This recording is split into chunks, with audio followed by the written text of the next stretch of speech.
La producción de Otra Mañana se comunica con los nuevos Motorola Moto G15 y Moto G05. Hello, Moto. El jueves de la semana pasada, Robert Prevost, a los 69 años, se convirtió en el nuevo Papa de la Iglesia Católica. Annuncio vobis gaudium magnum.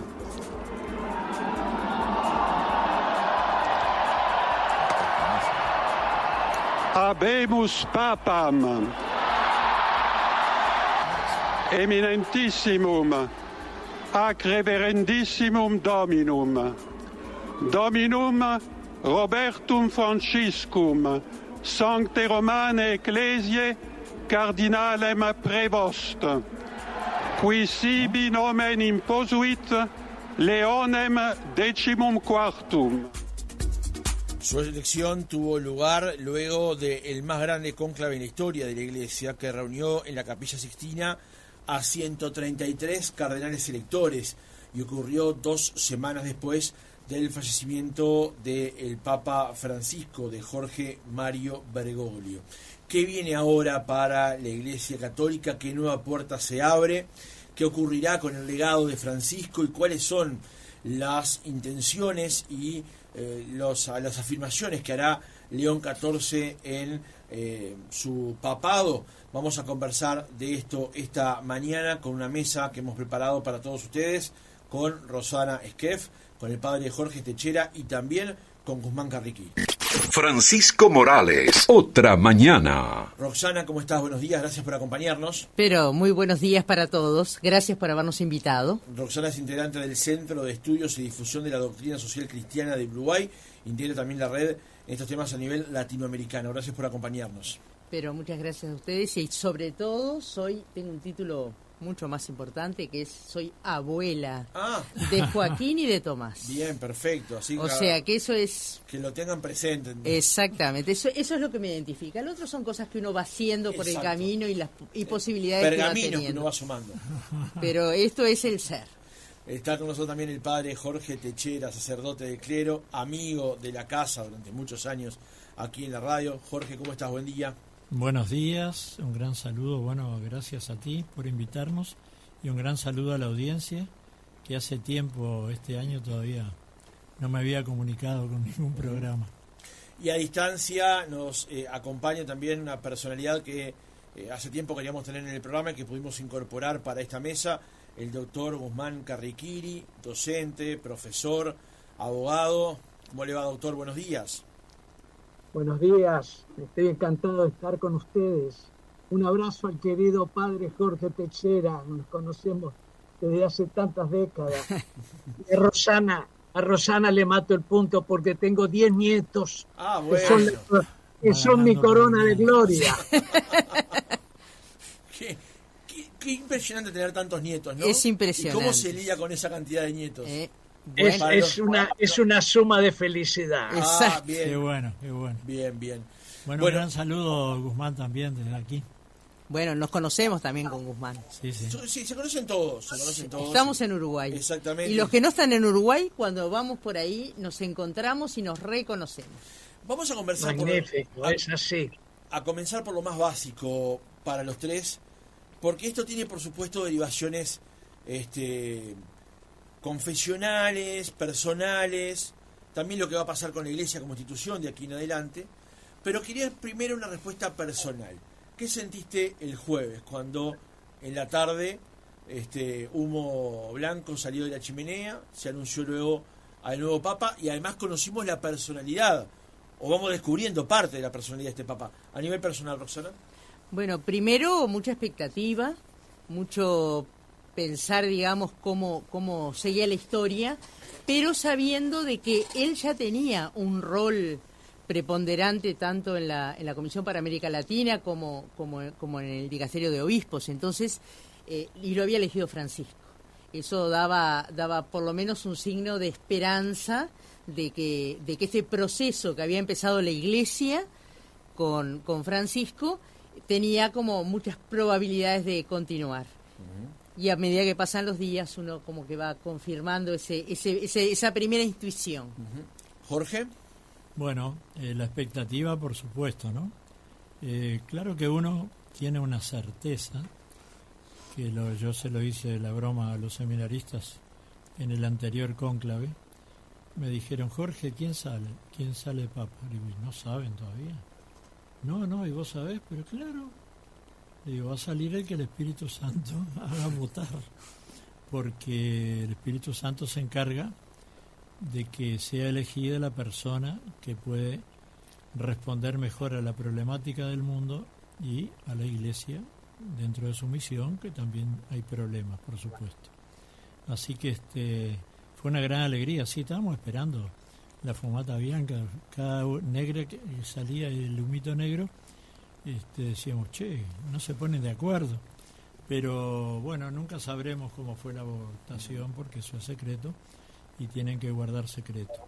Pero lo que sí me encantó, ya desde que lo vi pararse en el balcón, la cara de hombre bueno, sencillo, que estaba asustado, indudablemente, porque no es para menos.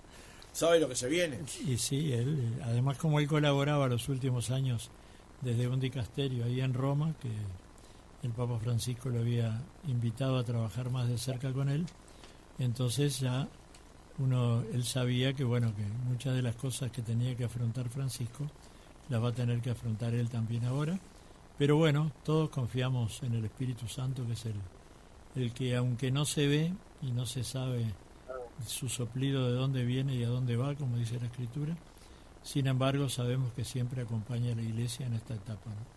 Doctor Carrichini, a nivel personal, ¿cómo vivió los momentos que ocurrieron el jueves de la semana pasada? Mire, yo anuncié el pontificado de Ratzinger 10 años antes que muriera San Juan Pablo II. Y anuncié el pontificado de Bergoglio años antes de la renuncia del Papa Benedicto. Sin embargo, esta vez me tomó totalmente por sorpresa. Totalmente por sorpresa. No esperaba a Robert Francis Prevost. Ciertamente, una vez nombrado, inmediatamente me vino a la cabeza el hecho de que en la fiesta de despedida que hice como embajador 2 meses antes, allí llegó Prevost, con el cual yo tenía no de más escasa relación personal. Y lo mismo me hizo el año anterior cuando vino la fiesta nacional del 19 de junio, 2 veces, que fue un gesto muy lindo a mi persona. Estar en el cónclave, en la plaza de San Pedro, y a mí me tocó estar en 4 cónclaves, es realmente una experiencia impresionante, porque en esa plaza llena, en esa multitud y gente en expectativa y después con un desborde de alegría y de comunión, está de alguna manera representado todo el pueblo de Dios en camino, como le gustaba decir al Papa Francisco. Días antes de la votación del jueves, el cardenal Sturla había dicho que en el cónclave no se buscaba al sucesor de Francisco, sino al nuevo sucesor de Pedro, que era una variante interesante con respecto al planteo, que así estaba no buscando un sucesor para Francisco para los planteos o las directivas que había planteado el Papa Francisco, sino para la conducción de la Iglesia Católica, esa Iglesia para el mundo y un mundo para la Iglesia, digamos. Pero da la impresión que si uno analiza el origen de Prevost, dónde estuvo, qué es lo que hizo y hacia dónde iba, y sobre todo lo que mencionaba recién Jorge, su posición en el dicasterio de los últimos años, da la impresión de que es un golpe a varias bandas también, es elegir al sucesor de Pedro y también, de alguna manera, elegir o eligiendo de esta manera a un sucesor para Francisco. Roxana, ¿cómo lo ves? Sí, yo, sin lugar a dudas, que el haber trabajado, ser parte de este proceso, ¿no? Obviamente que da alguna pauta, pero sin lugar a dudas, como bien decían, no es Francisco, o sea, no es la misma persona y seguramente no pongan los mismos énfasis, pero sí va a poner toda su experiencia, y creo que este proceso de sinodalidad que arranca la Iglesia, digo que todo en la Iglesia es lento, ¿no? Que seguramente no lo veamos nosotros concluir, pero que se va haciendo y se va caminando y se va construyendo. Creo que en ese proceso esa experiencia, ¿tá?, la va a volcar en su pontificado. Y creo que una de las pautas fue el primer discurso, ¿no? El discurso cuando sale al balcón, ¿no? Y nombra, obviamente como buen agustino, a San Agustín, pero eligió esa frase de San Agustín, de tantísimas que tiene: yo soy obispo, ¿no?, para ustedes, pero con ustedes soy cristiano, ¿no? Yo creo que ese proceso que venimos realizando se va a concretar. Y como bien decía Francisco, el tiempo es superior al espacio, o sea que hay que iniciar procesos. Y después se verá cómo, claro, las circunstancias, las realidades que son tan cambiantes del mundo que nos prepara, bueno, se verá el cómo, pero creo que ese proceso empezó para seguir, ojalá. Doctor Carrequiri, sobre este punto.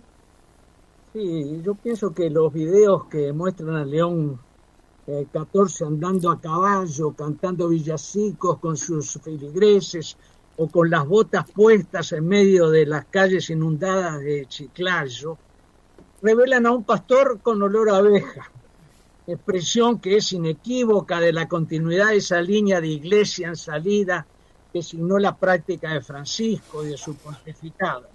Y sin embargo es inútil esperar otro Francisco, como ya ha dicho bien Rosán. Será otro pontificado. Y en ese sentido, me parece que la biografía de Prevost ya da muchas indicaciones importantes.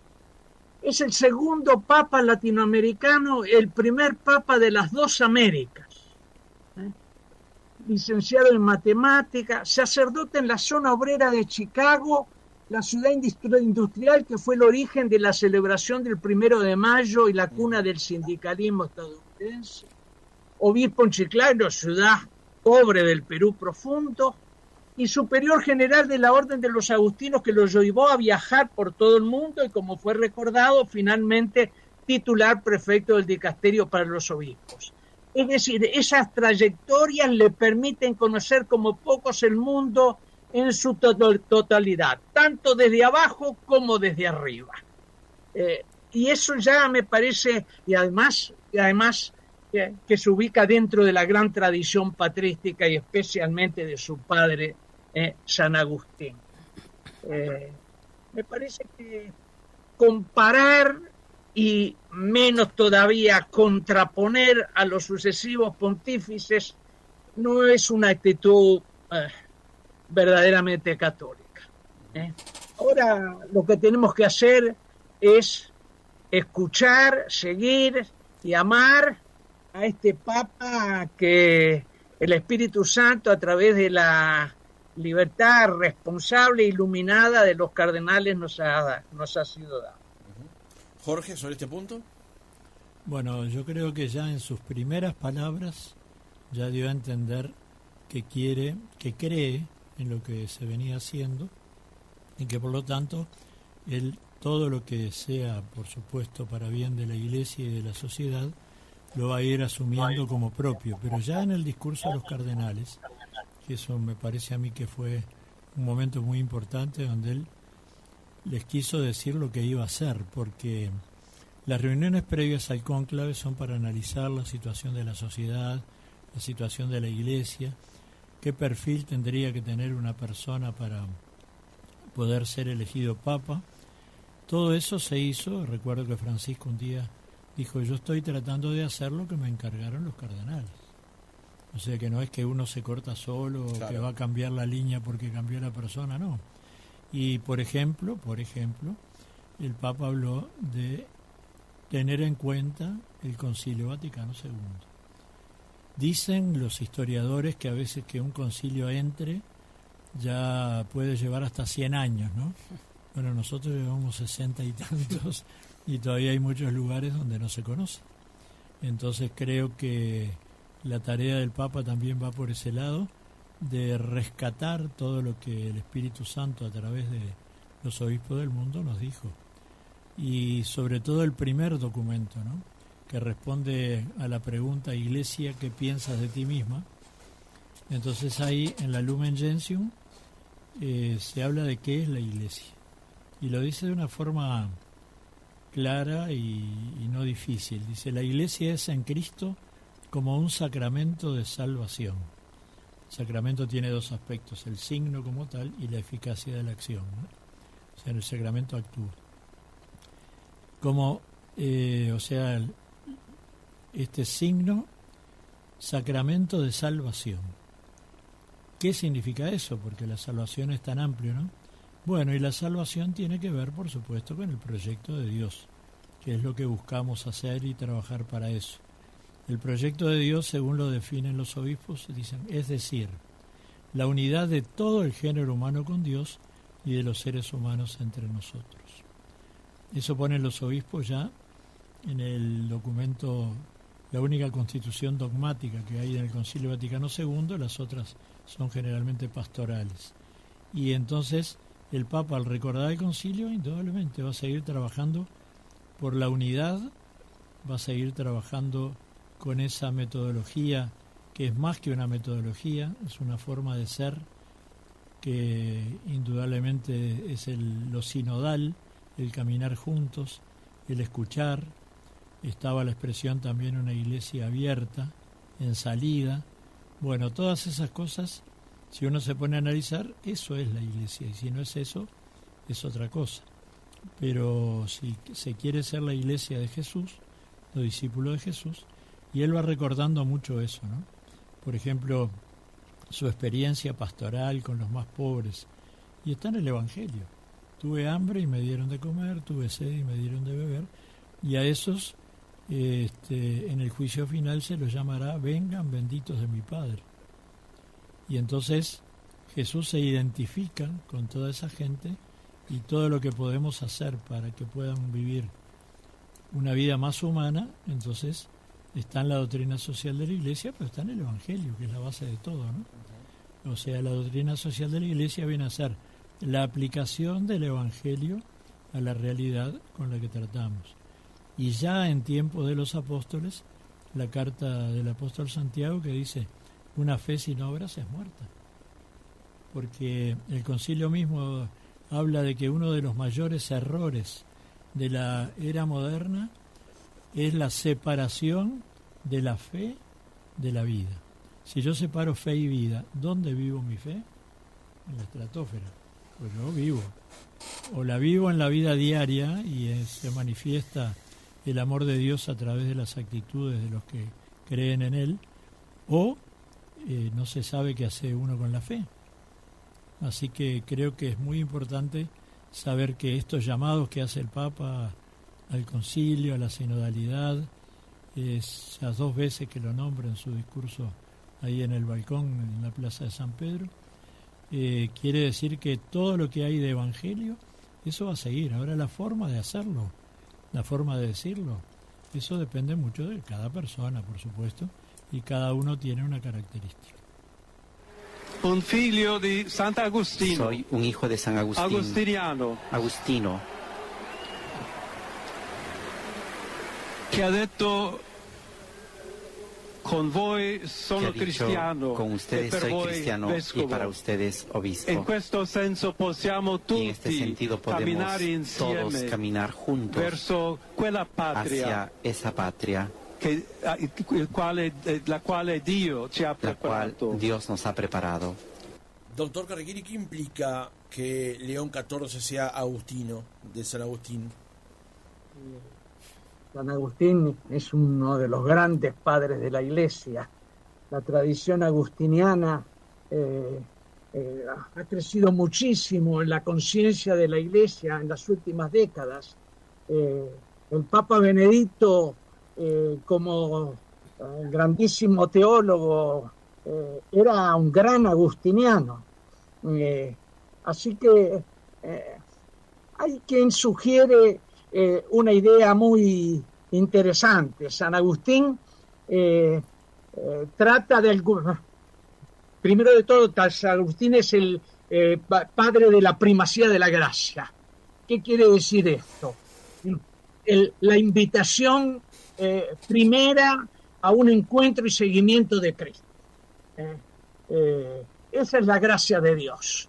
Lo dijo el Papa León XIV en el discurso de los cardenales, que yo disminuya para que se haga bien presente y patente la presencia de Cristo en mí mismo, en cada uno de los ministros, en cada uno de los fieles. Ese es el mensaje primero del Evangelio, seguir a Cristo el Señor resucitado.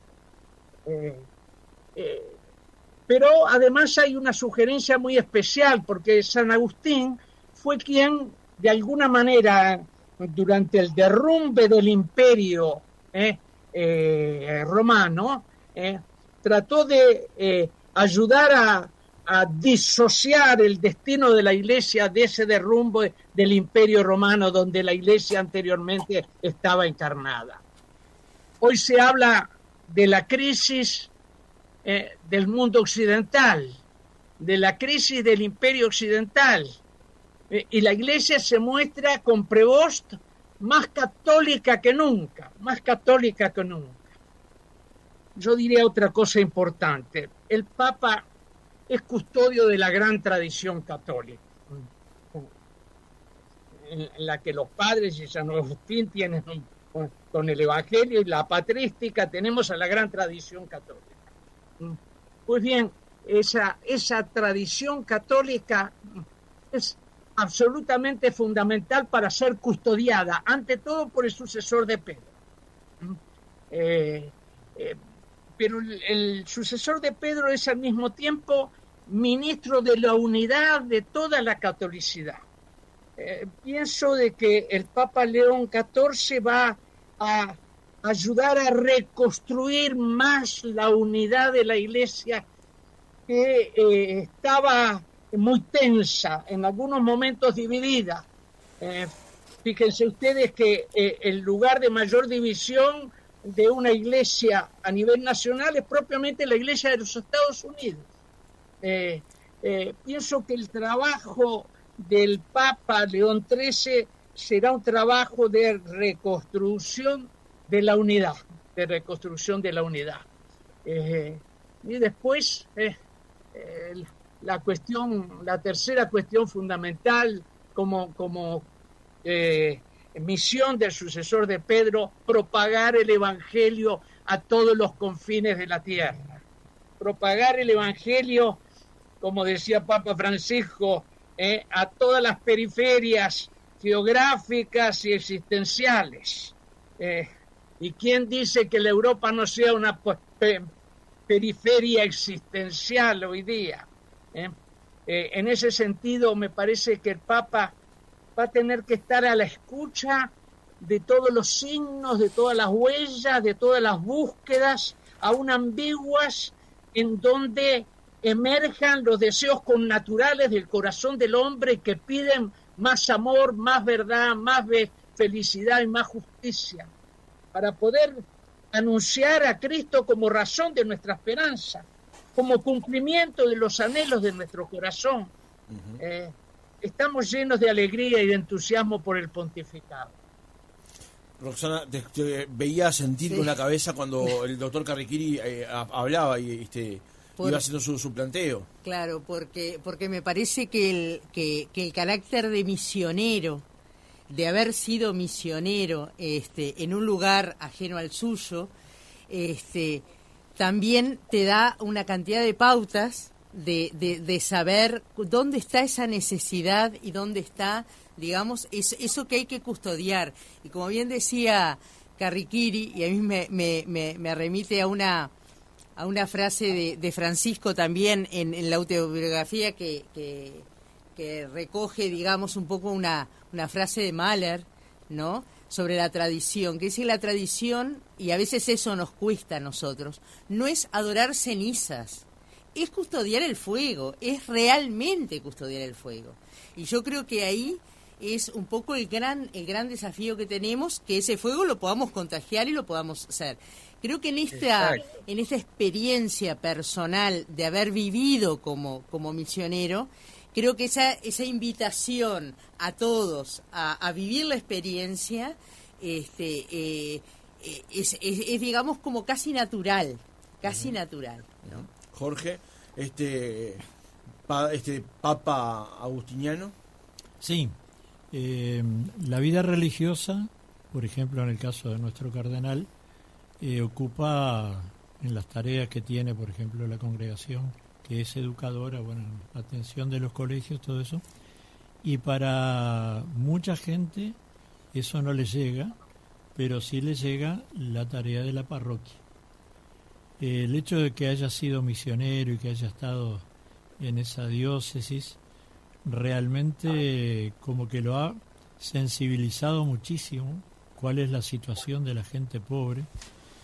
De ahí su trabajo y de ahí su apoyo a todo lo que hacía Francisco, que ya su última salida desobedeciendo fue ir a la cárcel, ¿no?, a darles un beso a todos, así simbólico, no podía saludarlos personalmente, pero que estaba preocupado por aquello que dice Jesús, ¿no? Estuve preso y me visitaste. Y una cosa es que tengamos una buena pastoral penitenciaria en Montevideo, y otra cosa es que yo en cada preso realmente vea a Jesús, porque lo voy a tratar de una forma diferente, lo voy a tratar como hay que tratar a los seres humanos. El que sea agustino, bueno, yo soy muy devoto de San Agustín. Les podría decir una cantidad de frases que yo uso mucho, ¿no? Pero quiero decir esto. Dios es fiel y no va a permitir que seas probado por encima de tus fuerzas. Entonces, si algún día me encuentro con el Papa, le digo, usted no se asuste, porque Dios es fiel y no va a permitir que sea probado por encima de sus fuerzas. Pero también, además de los agustinos, tenemos amigos, porque hay una coordinación, una red de los distintos centros de doctrina social de la Iglesia. Acá los que formamos parte somos los del CEDI2 a esa red, y tenemos amigos en Perú. Bueno, yo llamé a algunos para saludarlos, pero todos hablaban maravillas de esta persona, y eso que la diócesis de él no era fácil, ¿no? Era de las más complicaditas, y sin embargo todos hablando maravillas. Nadie es perfecto, salvo Jesús, pero que resalten cosas importantes, como puede ser el servicio a los más pobres, como puede ser el estar siempre al servicio de la gente, no esperando que venga al templo parroquial, sino yendo a ver qué está viviendo y qué es lo que realmente la Iglesia le puede aportar. Yo creo que va por ahí. Y San Agustín, un gran evangelizador, un hombre que fue un desastre en los primeros años de su vida, que después se convirtió, de tanto llorar y rezar la Madre Santa Mónica, un día se hizo esta pregunta, ¿no? Como decían ellos hablando en latín, si iste et ille curno nego. Si este y aquel pudieron cambiar, ¿por qué yo no voy a poder cambiar? Que es una cosa que fundamenta la esperanza de mucha gente que se encuentra en situaciones difíciles y que va a tener que cambiar esa situación. Y si me permiten también una palabra, un saludo. Y en modo particular a mi querida diócesis de Chiclayo en el Perú.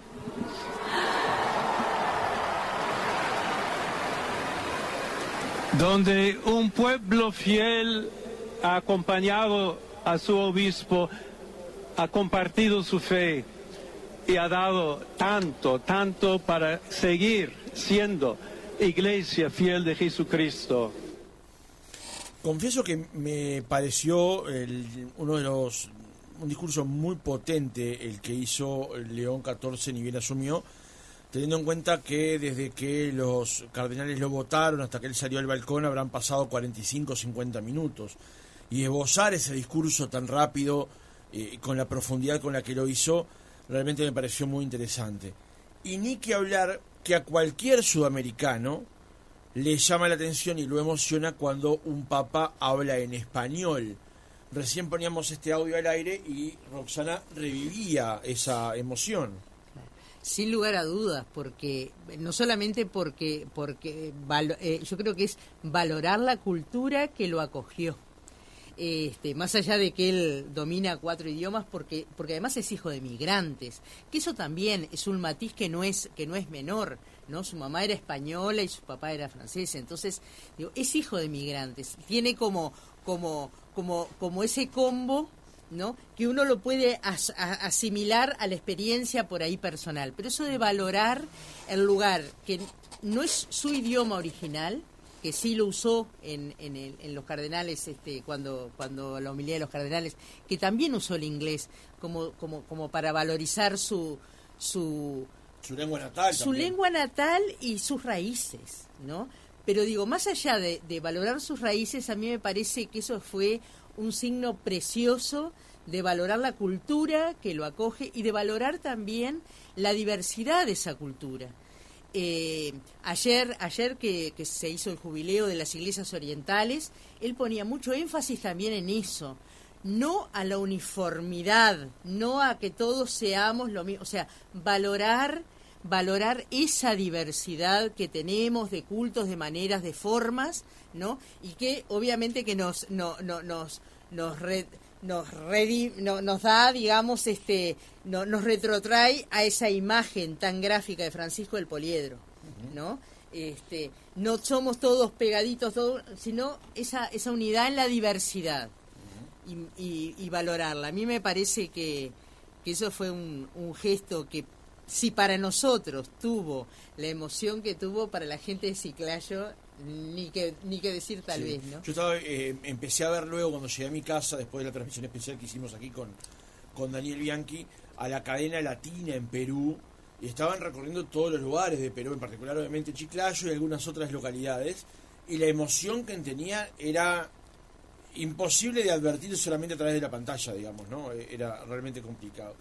Hay una nota de nuestro querido amigo Miguel Pastorino en la página dialogopolítico.org con el título León XIV, Fe, Política y Polémicas. Un apartado de esa nota dice: León XIV, quién es y cómo piensa. El nuevo pontífice, Robert Prevost, eligió el nombre León XIV inspirado en la figura de León XIII.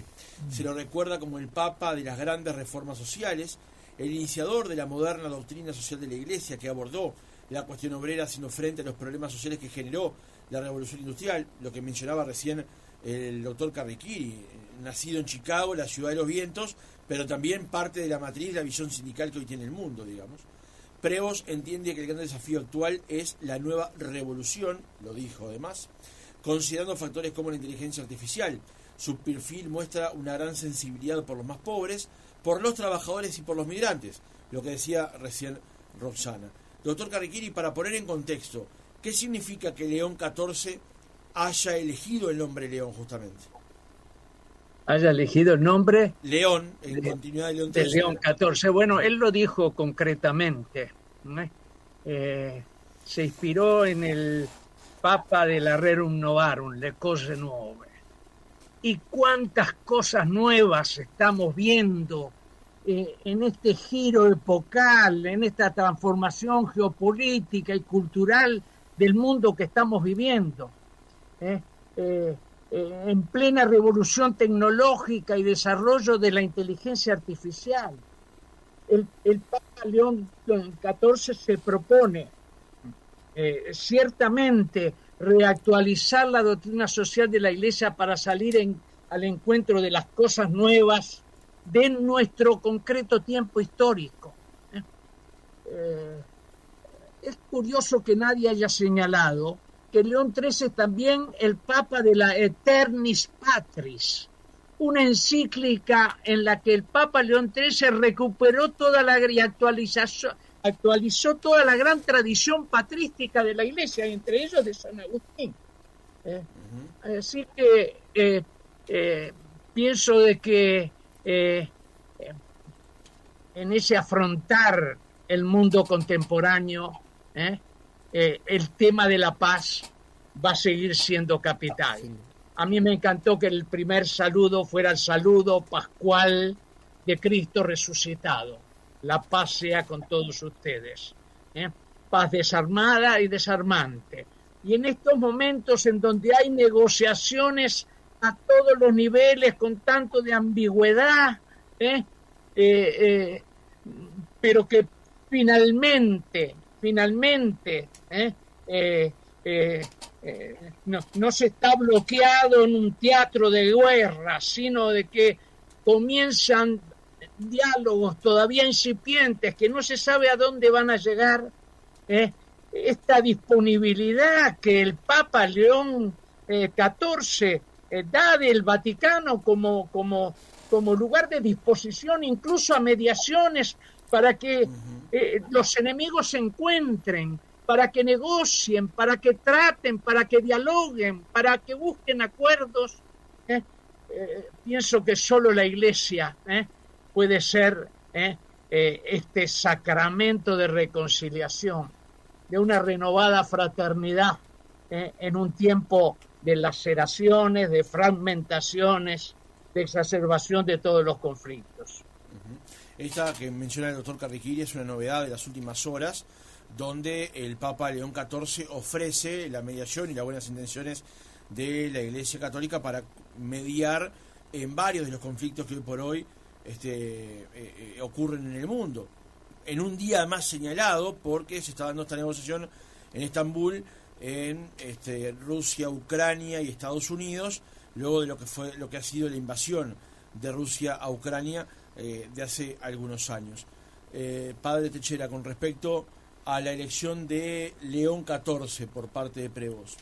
Bueno, como se decía recién, él lo explicó, y la tradición que hay en la historia de la Iglesia, sobre todo en los últimos años, es que el nombre significa también lo que va a priorizar o lo que va a subrayar en las preocupaciones, en las ocupaciones y en las tareas que el Papa asume.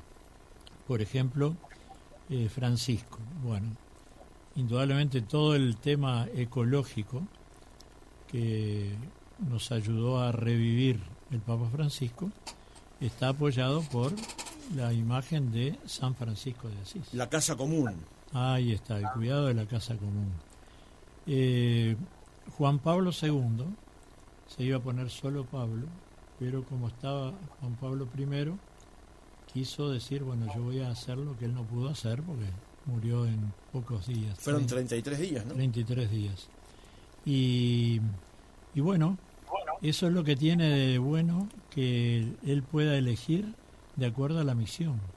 Por ejemplo, él mismo contaba que cuando le dijo que elegía el nombre de Francisco, se le acercó el cardenal Humes de Brasil y le dijo, no te olvides de los pobres. Y justamente Francisco le respondió, para eso elegí este nombre.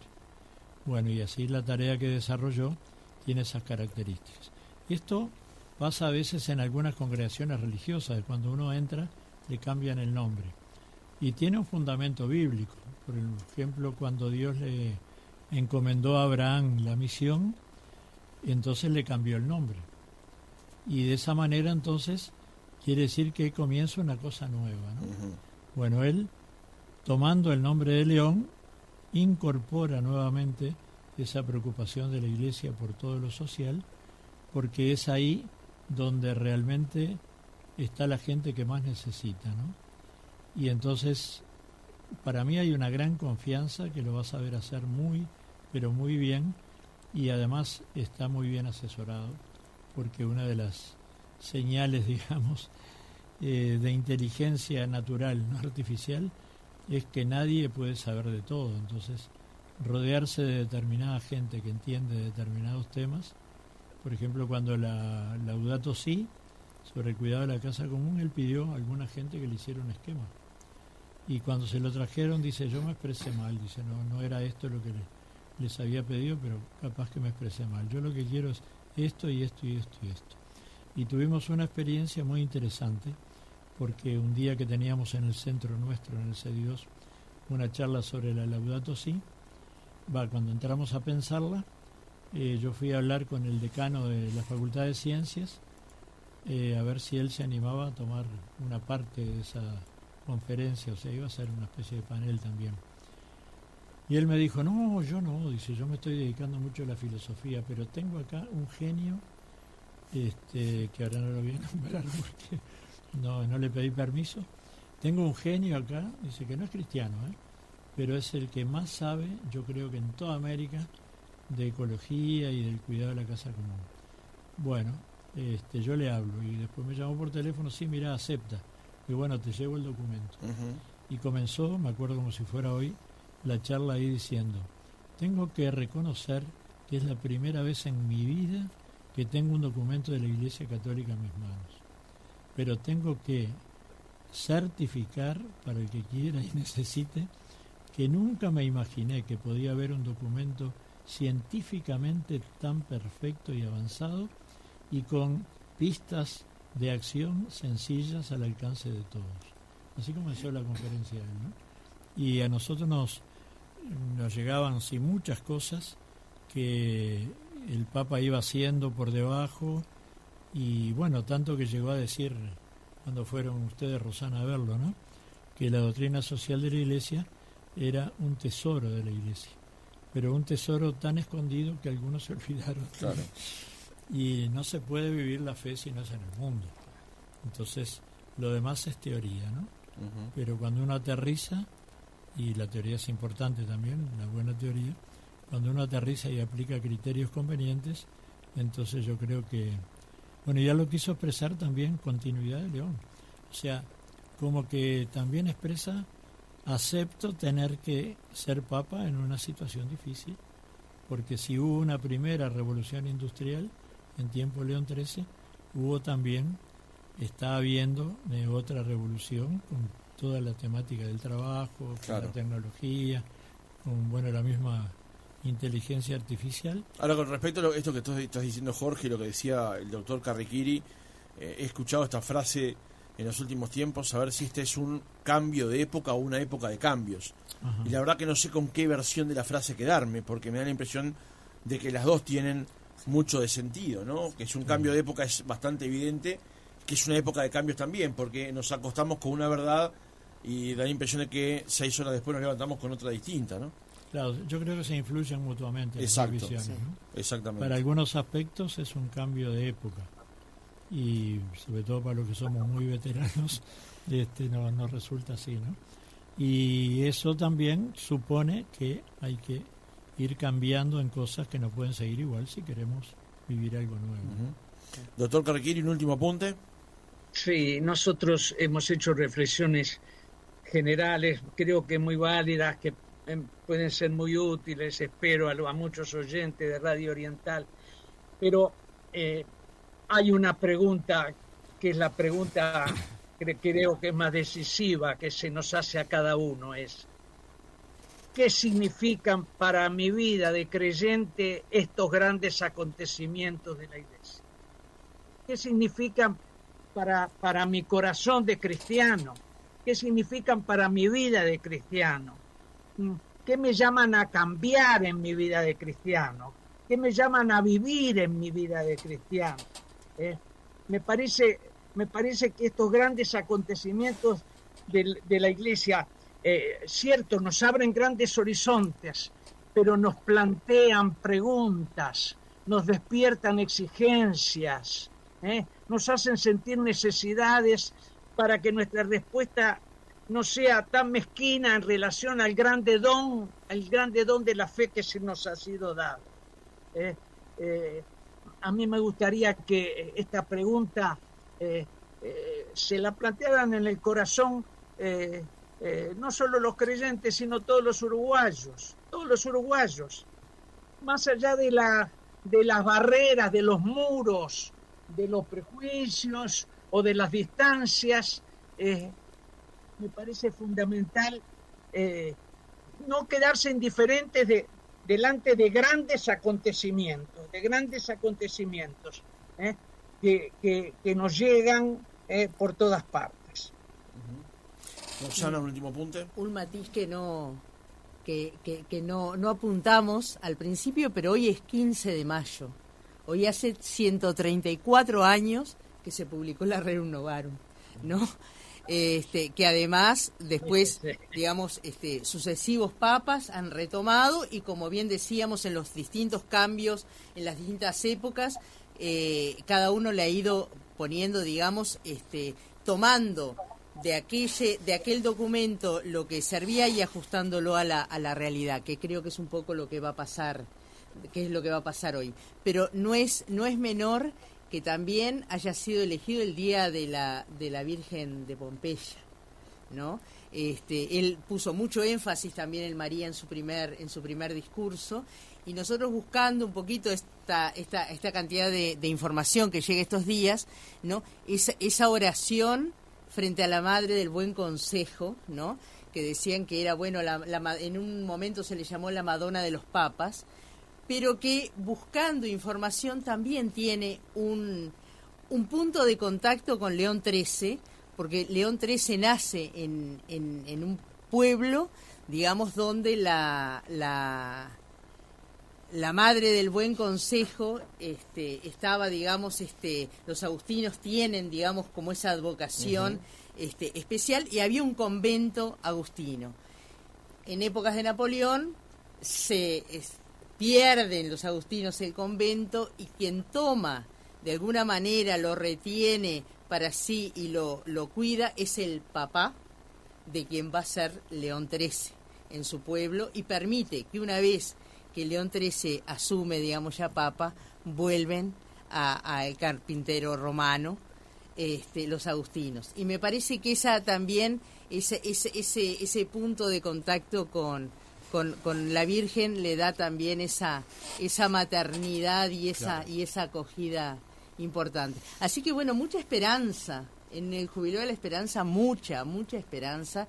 Y como decía Guzmán, a mí me parece que también esto no es como pensarlo hacia afuera, es buscar qué puedo hacer yo personalmente, en lo chiquito, en lo concreto, para poder hacer esas transformaciones que son necesarias. Las vemos que son necesarias, diagnósticos nos sobran, hasta en Uruguay nos sobran diagnósticos, pero ¿qué hago yo como cristiano? ¿A qué me llama? ¿A qué me mueve? Y lo que decía Jorge, yo creo que esto de llevar el Evangelio a la vida tiene, digamos, como una traba, que es el desconocimiento. No se puede llevar a la vida lo que no se conoce. Entonces, la invitación, hago extensiva la invitación de Guzmán a ir buscando esas respuestas en las que yo, en lo chiquito, en mi barrio, en mi lugar, en mi parroquia, o en donde yo me muevo, en mi trabajo, puedo dar esa cuotita de esperanza y también de paz y de diálogo, de fomentar el diálogo. Así que bueno, ojalá que dentro de un tiempito volvamos a hablar de cosas como estas, que nos llenen de alegría y que nos llenen de esperanza. Jorge Techera, gracias por haber estado otra mañana con nosotros. Con mucho gusto. A mí me trae muchos recuerdos esta mesa, este lugar. Lo recordamos algo con el operador, con Jorge Petalúa. Pero esta es tu casa, Jorge. Sí, pero hacía mucho que no venía. Bueno, no, te agradezco. Las puertas están siempre abiertas. Bueno, muchas gracias. Un gran saludo a la audiencia y decirles que vale la pena seguir adelante con los demás. El reino de Dios, para entenderlo mejor, a veces hay que agregarle el reinado de Dios, se va construyendo con nuestras actitudes de cada día, en todos los momentos del día, porque ahí podemos ser lo que estamos llamados a ser, lo que Dios soñó para cada uno de nosotros, o podemos contradecirlo. Si nos acostumbramos y comenzamos una nueva era, ¿no? Entonces yo creo que vamos a poder mejorar.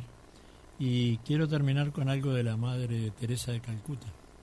Ella trabajó muchísimo, salvó vidas, sobre todo de niños abandonados, tirados. Y un día le preguntaron si estaba contenta con lo que hacía. Y ella dijo, bueno, dice, lo que yo hago no es más que una gota en el océano. Pero pienso que el océano no sería lo mismo sin esa gota. O sea, aunque uno pueda hacer una cosa muy pequeñita, vamos a hacerla, porque si no la hacemos, eso queda sin hacerse. Y si todos nos retiramos, digamos, de la acción, bueno, lamentablemente no todos nos ocupamos por defender nuestra casa común, pero hay que cuidarla, porque en eso las advertencias de Francisco eran muy grandes y muy realistas y muy científicamente fundamentadas, ¿no? Así que bueno, muchísimas gracias por la invitación y a las órdenes. Y si me permitís un avisito parroquial. Sí, adelante. para no perder la costumbre. La próxima actividad que tenemos en nuestra sede, colega de Guzmán, el doctor Daniel Ramada, que fuera también embajador nuestro en el Vaticano, va a hablarnos sobre Francisco, un papa rioplatense con alcance universal. Va a ser el miércoles 21 de mayo, 19 horas, Salto 1286, o los que no pueden acercarse a través del canal de YouTube CD2 Uruguay. Bien. Gracias. Rosana Esquef, integrante del Centro de Estudios de Difusión de la Doctrina Social de la Iglesia Cristiana, de la Iglesia en Uruguay, y además abuela de 2. Gracias por haber estado otra mañana con nosotros. Gracias a ti por habernos invitado. Doctor Guzmán Carriquiri, abogado, periodista, docente, abuelo de 10. Gracias también por acompañarnos esta jornada. Un abrazo a los tres.